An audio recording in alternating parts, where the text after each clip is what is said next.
All right. Hello, everyone. Welcome to today's Tidbit, brought to you by the CGC Professional Development Committee. Today, we welcome Mike DeAngelis, who's a professor in our Health and Exercise Science Department, who will be discussing workplace wellness and managing stress, which is something that we all need. So, Mike, thank you so much, and I appreciate you doing this today. Thank you very much for having me. I look forward to sharing some information here, and I think this is stuff that's going to be beneficial for you. You can use this stuff for your whole life, give you a little mini workout plan too with this thing. Yeah, I want to start with a little check-in here. I usually start my classes like this. So, I want you to look at this question here, reflect on your own situation. How does sitting down for long periods of time impact you? Now, you could come off the mute and chime in and let me know how it makes you feel. You could put it in the chat if you're driving. Don't worry about participating in this part. But I would love to hear from some people. What are your symptoms from sitting down for long periods of time at your desk? For me, I get what I call a tech neck. And that is when my neck, if you can see me from the side view here, my neck has a forward head tilt. My head does. So that really bothers me when I'm working for long periods of time. Sitting here, Michelle says definitely. Thank you for sharing, Michelle. Rachel said get sleepy, not sleep. Yes, I'm with you there too. Anybody else you can put in the chat if anything that maybe how it impacts you. Eyes get blurry. Thank you, Melissa. I can relate. My eyes start to feel like they're burning sometimes. Um, Tired. Thank you, Ray. Thank you. Stiff knee. Thank you, Tracy. Really appreciate the feedback. For me, I'll also say, I've had herniated disc issues with my low back, and when I sit down for a while, my herniated discs say, no, thank you. You need to get up. The tech neck hump, I'm going to show you some exercises, Rose, towards the end here. I'll definitely get you some information here. We're going to go through a whole little exercise, show you a lot of exercise today. All right, so here we go. Hold on. Okay. So we're going to talk a brief overview of workplace wellness. We're going to talk about the importance of mental and physical health at work. Okay, so those are a couple of the topics and a lot more here. Definition of work-related stress. So your job has demands. We all have demands here at the college.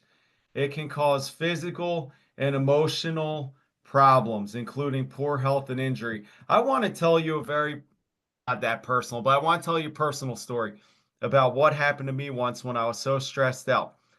I had first got my faculty job and I was organizing a schedule for like 30 people, and I had to get everything together like a puzzle. Certain people wanted certain classes. I want to make everybody happy. One day I go home.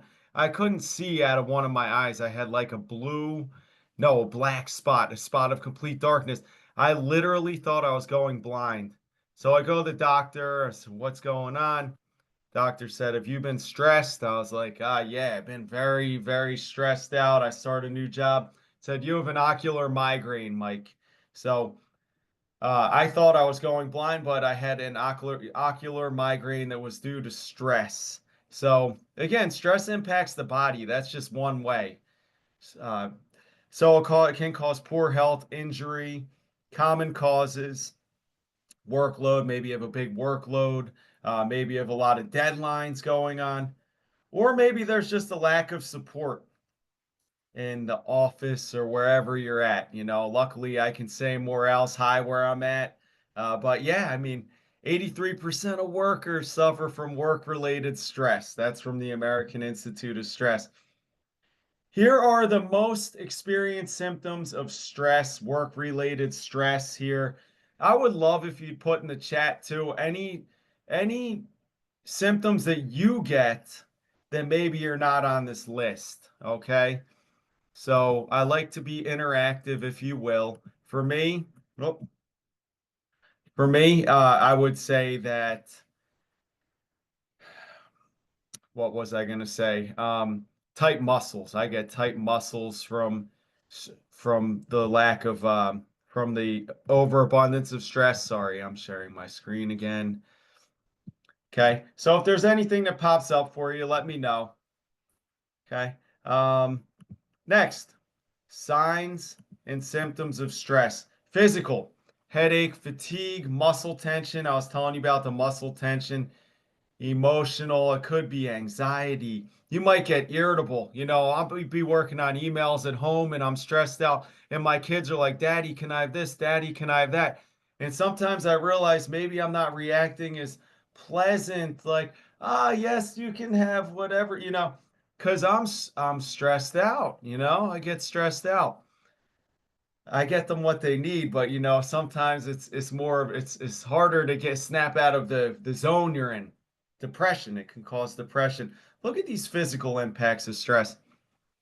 So head, cause headaches. I told you about my ocular migraine.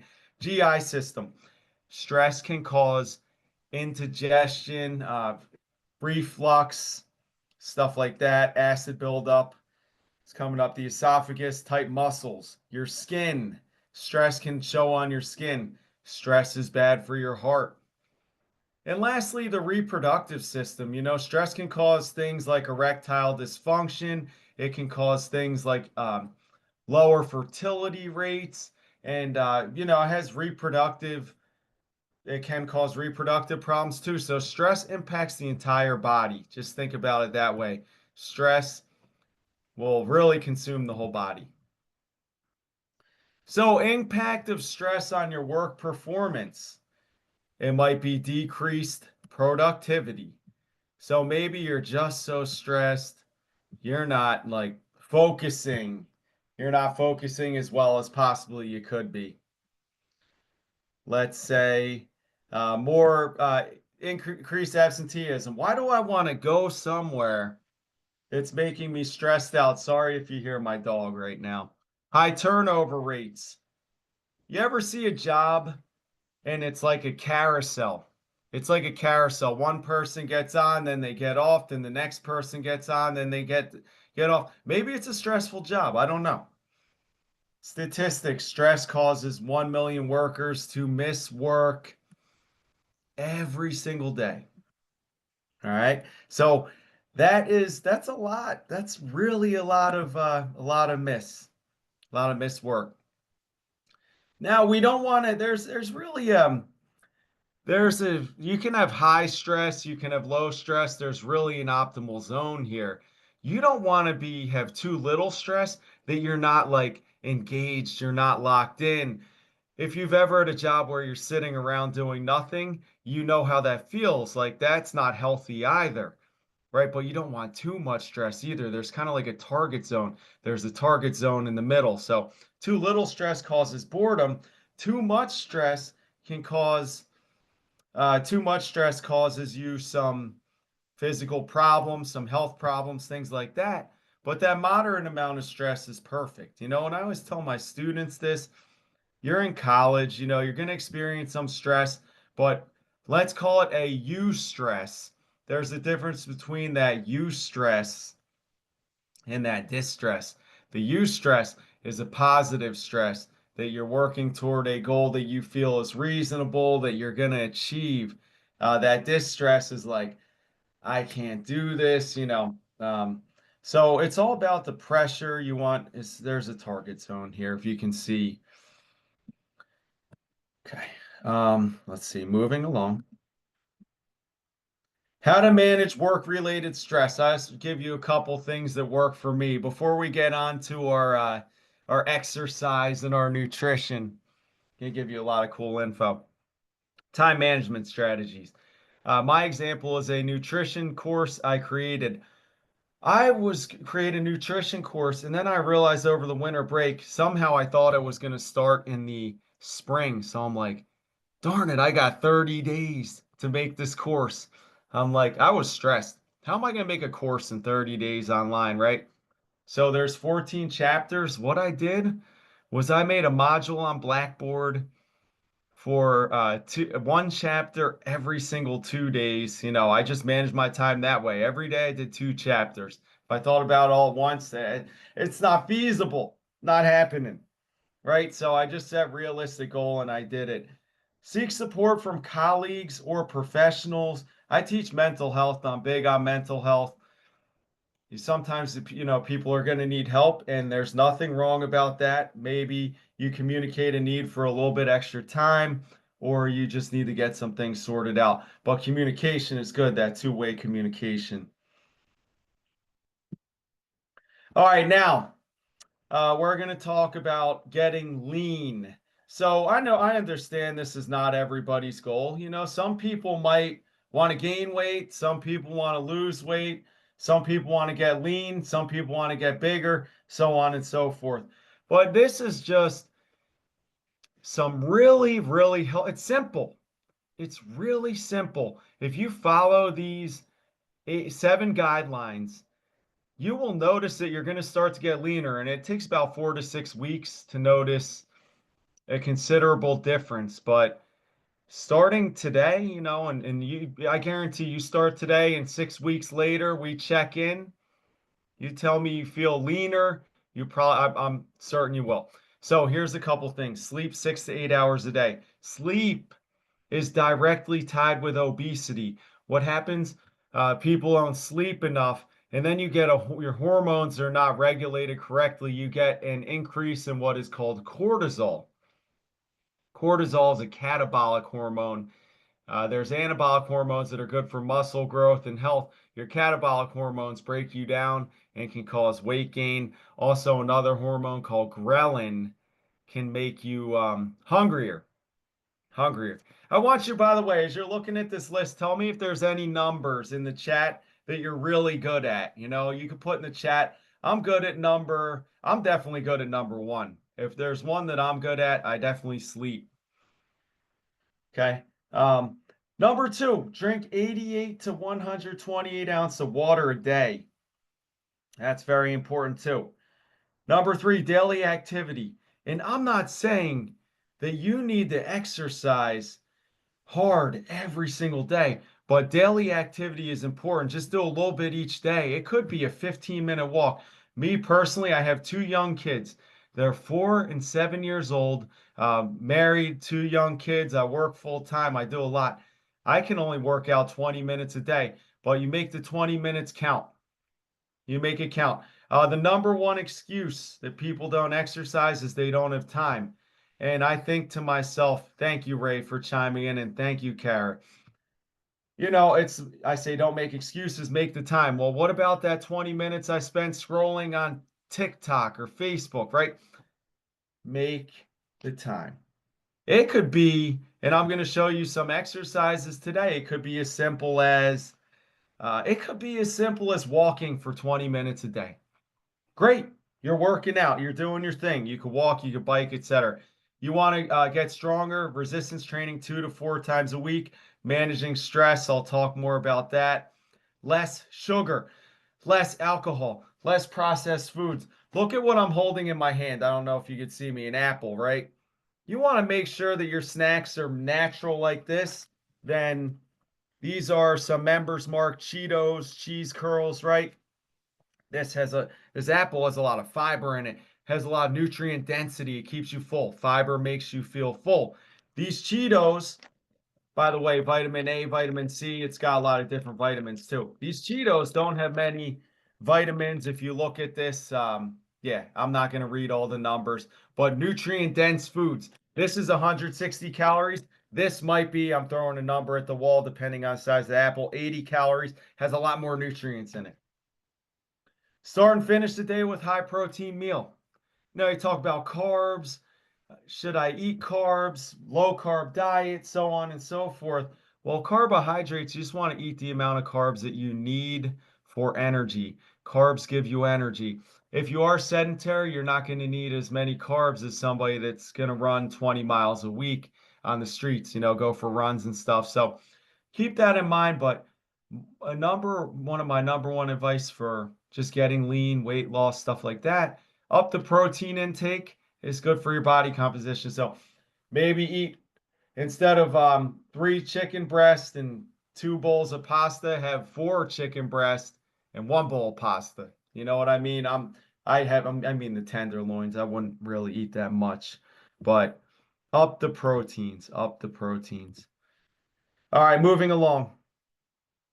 And that was from a good friend of mine, John Kalinowski, who I view as the gold standard. I'm a lucky man to work with him in the exercise science department. Now let's talk about mental health. Avoid or limit these foods for optimal mental health. Sugary foods. They have a high glycemic index. They absorb in your bloodstream quickly, raise your blood sugar up, and sugar metabolizes in the fat, but also gives you that high, and then you crash. Now, I'm not saying to avoid apples. I'm saying to avoid your added sugars, but also you can't eat 15 apples either. You know, you want to make sure you moderate your sugar. Coffee, soda, energy drinks, and tea. Spoken from a person that has 3 to 4 coffees a day. You're better off drinking. Here, I got my water though. I'm drinking water today too. All right. So that can increase anxiety. And alcohol is a depressant. Alcohol messes with your sleep too. I find if I drink a little bit of alcohol, my sleep is totally thrown off. Again, alcohol is a depressant. Not good for your mental health. In moderation, of course, is fine. It's fine. Increase or add these foods for mental health: whole grain fruits, vegetables. Okay, so they're a slower GI, a lower GI. They absorb slower. Protein, tryptophan. It makes you tired, everybody says, right? But tryptophan is an amino acid that's good for people with depression. Tryptophan can be found in turkey. Yogurt with active cultures is good for your mental health. There have been substantial research to show that it can help with anxiety in fatty fish, omega-3 fatty acids, boost learning, and help with some mental health concerns. Moving along, health at your desk. Now we're going to start to slowly get into workout stuff. I realize I have 12 minutes, but I'm going to make it count. Health at your desk, importance of good posture. Look, I'm going to give you all this PowerPoint afterwards, but you have a couple options. You could stand up and work at your desk if you get one of these Varidesk. But look at how you sit. Be conscious of how you sit. You have the numbers there. If you have tech neck like me, your computer's too low. You know, it's going to give you tech neck. Next thing, speaking of food, let's talk about exercise snacks. So again, what is the #1 excuse people don't exercise? Put it in the chat, please, for me. Keep you moving. #1 excuse people don't exercise. Well, these are short bursts of physical activity you can do throughout the day. Thank you for whoever chatted there. I do much appreciate it. The exercise snack breaks up long periods of sitting, improves overall health without a workout session. So, what I do sometimes, in my office, I'll just get on the ground, bang out 10 push-ups, between a meeting or whatnot during the pandemic. I'm sitting here on the computer staring at tiles all day on my screen. I'll do some push-ups, I'll do some lunges in the house. I'll show you some stuff you can do in your office in a minute here. But exercise snacks, short bursts of energy. You could put like 3 exercise snacks in your day that might equate to 5 minutes of exercise, but that's great, short bursts of physical activity. There's good stairs in the BS building. Sometimes when I'm walking up to class in the BS 305, I sprint up the steps. Yeah, it might look silly, but rather than take the elevator, I sprint up the steps. I get my heart rate up. I just had a snack. I just had an exercise snack. It's just one way to do it. Or if you're going to the across campus, speed walk across the campus, there's an exercise snack for you. All right, improves overall health, improves mental health. Here are some exercises at your desk. #1, chair squats. All right, let's see if you can see me. Just a demonstration, You can stand up, sit down, stand up, sit down, stand up, sit down. You can do that for 30 seconds. And that is an exercise snack that you can do at your desk. Chair squats. All right, I'm really trying to get this done in time. Wall sit. Okay, look at the picture. That's a static exercise. You don't even have to move. You can do a wall sit in your office. Desk donkey kick. You can hold on to your desk and swing your leg back like that and do a donkey kick. By the way, I'm going to share these PowerPoints to you. You see it as hyperlinks. Okay, every exercise I give you an explanation to it. And I'm going to give you a little workout program you can do too. I do this for a living, so it is my expertise. I'm always happy. I love sharing this stuff. Seated leg extension. Somebody mentioned, how does sitting down for long periods impact you? And somebody said that their legs get tight, knee gets tight. Well, here's a good antidote to that. Doing a seated leg extension. Next one, you could do a desk push-up, hands on the desk right here. Sorry. Hands on the desk. All right. My dog thinks I'm crazy right now. I see her there. And you can go down and up, do some push-ups there on your desk. Yeah, Molly. Good. Okay, so there's your desk push-up. How many should you do? Well, I would break it up,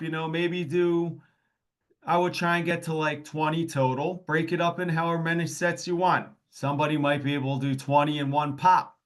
Some people might only be able to do, 2 at a time. That's fine. There's nothing wrong with that. All right, next, desk dip. Find a chair, a sturdy one, okay?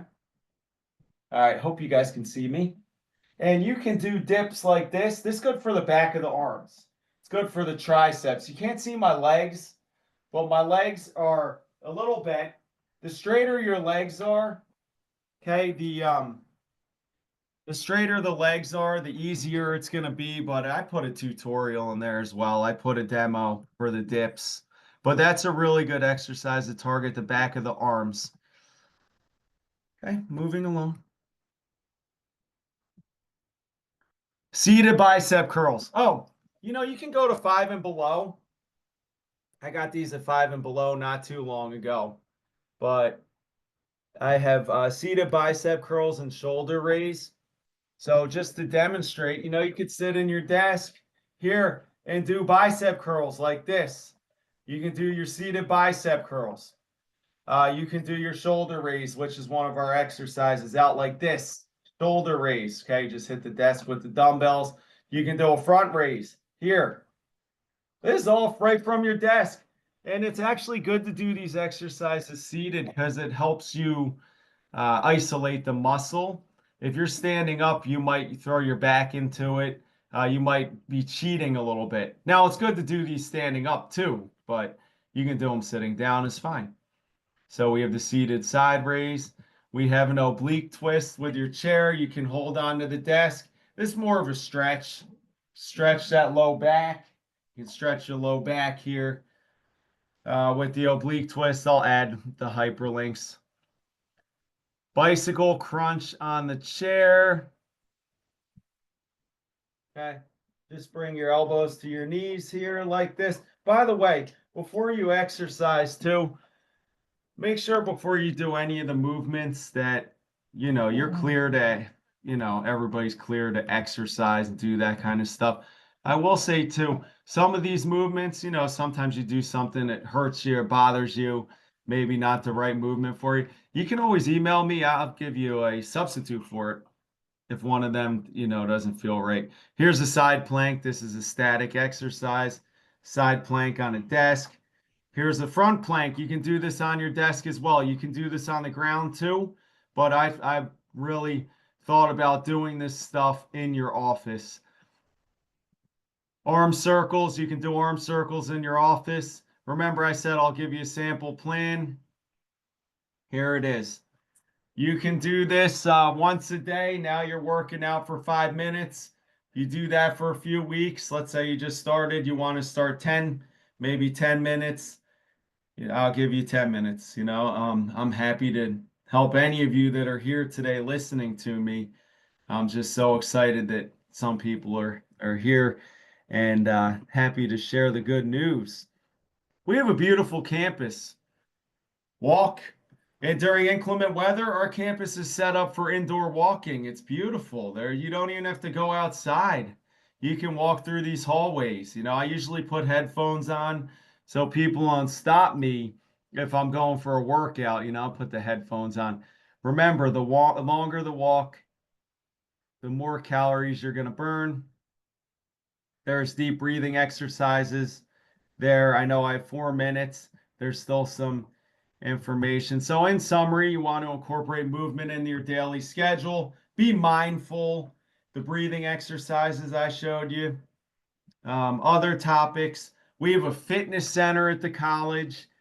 Just do mccc.edu fitness. There are showers there. I like to work out in the morning and I'll just shower up there in the locker room. They have really nice hot water.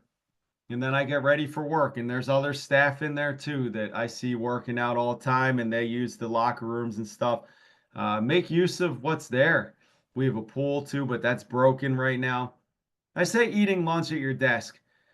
For me, I'd rather work out. Sometimes I'll just work out at lunch and I'll eat at my desk after I work out. That's what works for me. I'm not saying that's what's going to work for everybody, but it clears my mind to get a workout in the day. Pro tips. I'm making good time. Before you go to bed, lay out your workout clothes and shoes. Keep a gym bag in your car. Socialize with people that live healthy lifestyles. Take the stairs. Bring your food. I showed you that apple. Bring your food. An apple and almonds is a great snack. About 20 almonds in an apple is a good balanced meal. It's got protein, it's got fiber, a lot of fiber, and some carbs, natural sugars.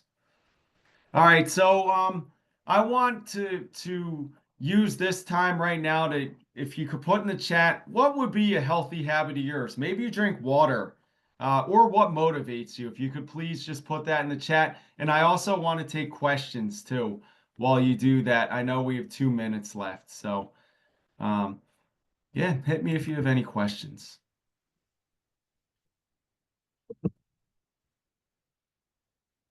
Mike, I could tell you, I go to the gym and I'm addicted to going to the gym. It's a great thing. And I started off a few years ago, slowly. It was the best thing I ever did. And now I feel great. And I hope that a lot of our colleagues on here will do the same thing. Oh, I appreciate that. Yeah, I mean, for me, it is, you ever hear that runner's high, that exercise high? To me, it is makes me feel good. It really does. And there's scientific reason why it does.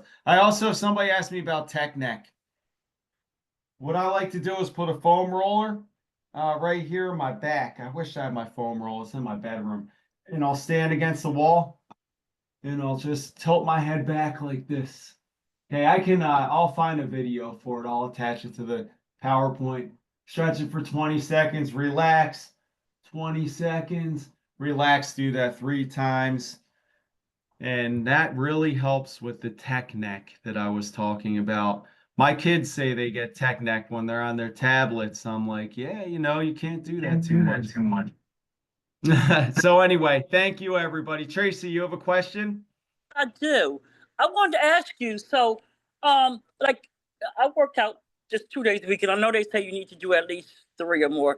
But what do you do when you're finding, because sometimes hormonal imbalances, especially with women, hormones are real. That's an extra. Yeah. So what can we do extra to fight that? Yeah, so I mean, Exercise. it's just, I'd say it's really about consistency. Some days you're going to feel so much better than others.